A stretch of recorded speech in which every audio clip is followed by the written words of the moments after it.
Mes chers amis, bonjour. C'est la rentrée. Et c'est avec consternation que les Français découvrent une situation politique et économique qui s'accélère considérablement et dramatiquement en France et en Europe. En Europe, où notre pays, deuxième contributeur net au budget de l'Union européenne, devrait jouer un rôle central et décisif sur le continent. Pourtant, le président Macron ne semble jamais avoir été tenté d'obtenir gain de cause sur les grands dossiers européens. Son inertie et son impuissance pour stopper la signature unilatérale de l'accord UE-Mercosur par l'Allemande Ursula von der Leyen en sont une preuve flagrante. En France, qui aurait pu prévoir la crise institutionnelle vers laquelle nous entraîne François Bayrou, Premier ministre d'origine centriste, d'Emmanuel Macron? Face au déficit chronique engagé depuis plus de 40 ans et à la dette abyssale creusée par les mêmes dirigeants qui nous sermonnent aujourd'hui, ce dernier a franchi la ligne rouge, drapé dans les oripeaux de la vertu et du sérieux budgétaire, en forçant le vote de confiance des représentants du peuple. Tous,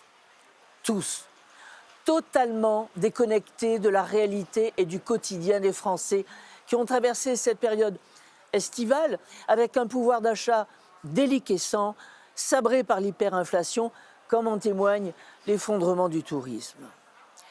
Sans oublier les problèmes de sécurité qui s'aggravent à double titre. Ainsi, notre pays a été ravagé par des incendies dévastateurs qui nous ont laissés impuissants, notamment dans l'Aude. Ce désastre révèle l'inconséquence et l'impéritie tant de l'Union européenne que du gouvernement français.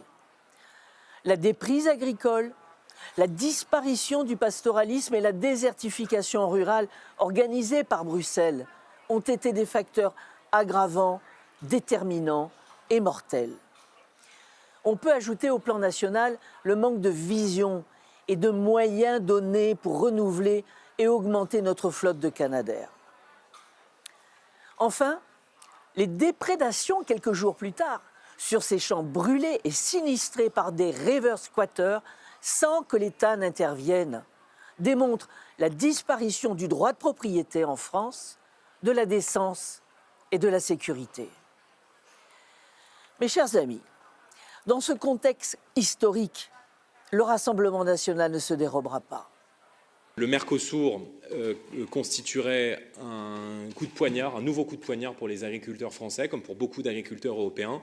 Et nous avons donc décidé d'utiliser aussi ce sujet comme un motif de censure de la Commission européenne. Nous sommes en désaccord absolument total sur les solutions qui sont proposées par M. Bayrou, soit parce qu'elles sont anecdotiques, soit parce qu'elles sont profondément nocives.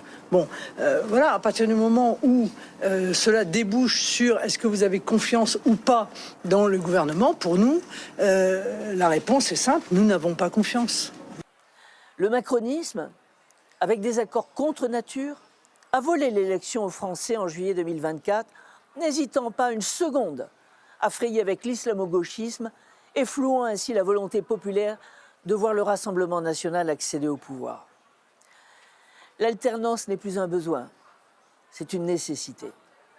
Les Français, pour cela, doivent se doter d'un gouvernement disposant d'un mandat populaire et incontestable pour entreprendre enfin les réformes nécessaires au redressement du pays, au recouvrement de notre souveraineté nationale et à la défense de la France et des Français d'abord. Le Rassemblement national est prêt. Autorité de l'État, protection des Français, maîtrise de l'immigration, fin des gaspillages, respect du travail et restauration de notre souveraineté. Voilà notre cap. C'est maintenant et avec vous.